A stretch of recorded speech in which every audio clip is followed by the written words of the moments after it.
तमिलनाडु और तत्कालीन आंध्र की सीमा पर है टेम्पल टाउन तिरुथानी, जो भगवान मुर्गा के 6 मशहूर मंदिरों में से एक है।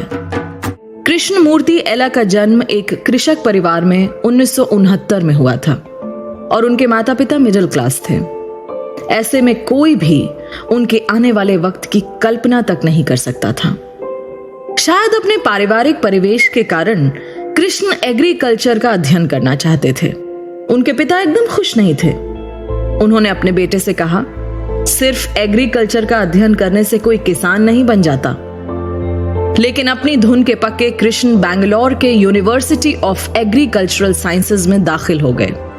उन्होंने अपनी लगन और मेहनत से स्वर्ण पदक जीता। किसी दूसरे आम स्वर्ण पदक विजेता के जैसे उनको बस नौकरी नहीं चाहिए थी। फिर भी अंडरग्रेड होने के बाद उन्होंने बायर फार्मा के एग्रीकल्चर विभाग में कुछ समय काम करके खुद के खर्चे संभाले।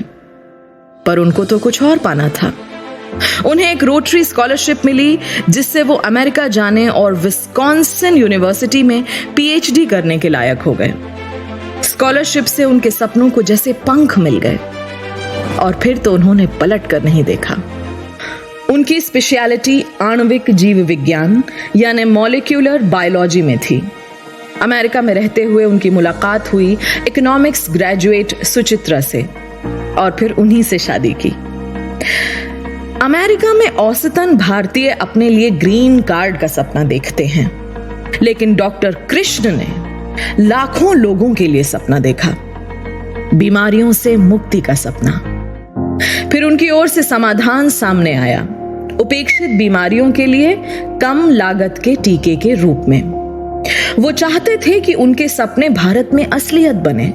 उन्होंने हैदराबाद में हाल में बनी जीनोम वैली में भारत बायोटेक की शुरुआत की, जिसका पहला प्रोडक्ट बना सीजियम मुक्त हेपेटाइटिस बी वैक्सीन, जो दुनिया का भी ऐसा पहला था। उनके काम ने bill and Melinda Gates foundation का ध्यान खींचा, जिनके दिए गए फंड ने भारत बायोटेक को रोटा वायरस वैक्सीन तैयार करने और टाइफॉइड वैक्सीन को फिर से बनाने का हौसला दिया। यह भी दुनिया में पहली बार हुआ। रोटा वायरस वैक्सीन को असलियत बनने में 16 साल लग गए। विदेश में इस वैक्सीन की कीमत $85 है, जबकि कृष्ण जी ने इसकी कीमत कम करके जानते हैं कितनी की? $1 कर दी साहब। टीके 70 देशों में उपलब्ध हैं और डॉक्टर कृष्णा और टीम के नाम पर 140 पेटेंट हैं। है ना कमाल की बात?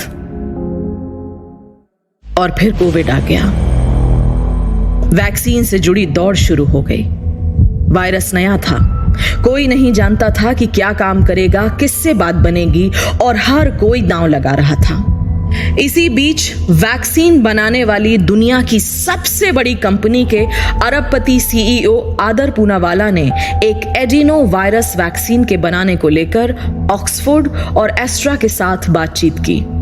भारत की आधा दर्जन कंपनियों ने कोशिश की, लेकिन असल में हम सबका भाग्य इन 2 लोगों पर ही निर्भर था। वे एक दूसरे से एकदम अलग थे। एक तरफ पूनावाला पैदाइशी अरबपति, यंग और डैशिंग थे, बेदाग टक्सीडो पहनने वाले, लग्जरी कारें चलाने वाले और निजी जेट विमान उड़ाने वाले। वहीं कृष्ण किसान परिवार के एक वैज्ञानिक थे, खरे सोने सा व्यक्ति जो सिर्फ और सिर्फ मेहनत और धैर्य के बलबूते पर यहां तक पहुंचा था। वैक्सीन तैयार करने की ग्लोबल होड़ में एक साथ कई तरह की सोच काम कर रही थी। ये बिल्कुल ऐसा था जैसे एक साथ एक ही समय पर कई घोड़ों पर दांव लगा दिया गया हो। कृष्ण को समझ में आया कि टीके न केवल सेफ और इफेक्टिव होने चाहिए, बल्कि उपयोगी भी होने चाहिए। इसका मतलब है कि स्टोरेज में कोई दिक्कत ना हो। इस तरह mRNA के टीके सामने आए। एडिनो वायरस टीके शरीर को यह विश्वास दिलाते हैं कि कोशिका में एंटर करने के लिए वायरस ने जो स्पाइक प्रोटीन भेजा है उससे संक्रमण होता है। प्रतिरक्षा प्रणाली एक बार जब दुरुस्त हो जाती है, इसे याद रखती है, और जब असली वायरस हमला करता है तो हमें प्रोटेक्ट कर पाती है। एक गड़बड़ थी। जब उन्होंने चिंपैंजी पर परीक्षण किया तो कम से कम शुरुआत में फुल प्रोटेक्शन नहीं था। कृष्ण एक वेक्टर या रोग वाहक की तरह मॉडिफाइड रेबीज वायरस के विचार पर काम कर रहे थे, लेकिन इससे काम नहीं बना। उनके अल्मा माटर विस्कॉन्सिन यूनिवर्सिटी और थॉमस जेफरसन इंस्टीट्यूट के साथ भी कई प्रोजेक्ट्स थे, जिनमें से कोई खास रिजल्ट्स नहीं आए। जब बाकी दुनिया अत्याधुनिक mRNA तकनीक की तरफ गई, तो डॉक्टर कृष्ण ने रेट्रो रूट पर जाने का तय किया। पता है ना, कभी कभी पुराना ज्यादा दमदार निकलता है, और उन्होंने ये बाजी मार ली। ICMR की मदद से तैयार की गई मरे हुए वायरस वाली वैक्सीन। हालांकि इसका टेस्ट किया जाना बाकी था, शुरू में चूहों और गिनी पिग पर और फिर ह्यूमंस पर। 1 और 2 फेज के ट्रायल्स में कई दिक्कतें आईं। इधर इंसान की समय के साथ एक होड़ मची हुई थी, उधर कोरोना से लोग मर रहे थे। पहले के टीके में लंबे समय तक रिसर्च की गई थी। क्या कोवैक्सीन काम करेगी? क्या ये सेफ होगी? हर किसी के मन में यही सबसे जरूरी सवाल थे। भारत के वायरोलॉजिस्ट की मदद से उन्होंने टेस्टिंग फेज को कम कर दिया। उन्होंने वॉलंटियर्स को वैक्सीन दी, और जी हां, सिर्फ 28 दिनों में उनके ब्लड सैंपल लिए गए थे। इस घातक वायरस के साथ एक उच्च बायोसेफ्टी लैब में टेस्ट किया गया था। यदि वैक्सीन ने काम किया तो ब्लड सैंपल में एंटीबॉडी वायरस को बेअसर कर देगी और उसमें कोई ग्रोथ नहीं होगी। उनकी खुशी का ठिकाना नहीं रहा जब वैक्सीन ने शानदार ढंग से काम किया। एक लंबे टाइम के बाद आखिरकार उन्होंने एक वैक्सीन तैयार की थी, जो बनी तो भारत में थी, लेकिन थी दुनिया के लिए। हुआ जन्म कोवैक्सीन का। हैरत होगी जानकर, कृष्णा एला ने इसे हासिल किया था सरकार से 1 रुपए की भी मदद के बिना।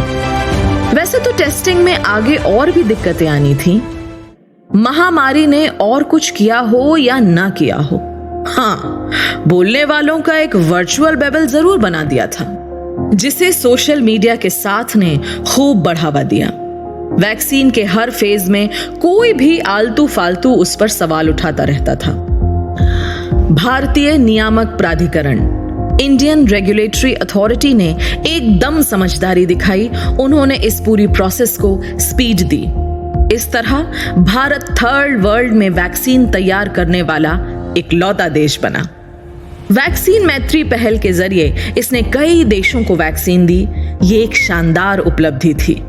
60 के दशक में राष्ट्रपति केनेडी ने यह घोषणा की कि अमेरिका 1 दशक के भीतर चंद्रमा पर एक आदमी को भेजेगा, जबकि तब तक कोई नहीं जानता था कि कैसे। ये पल मून शॉट के नाम पर जाना जाता है। भारत का मून शॉट, या कहें कि कोरो शॉट पल बना कोवैक्सीन, जो 1 दशक में नहीं बल्कि 1 साल के भीतर हासिल किया गया।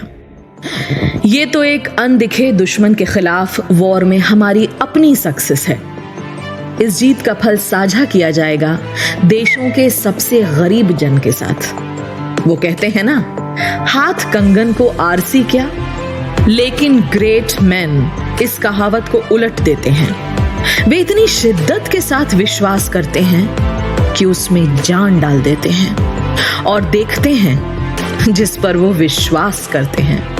भाई, आरसी में कंगन देख लिया तो फिर हाथ में आ ही गया समझो।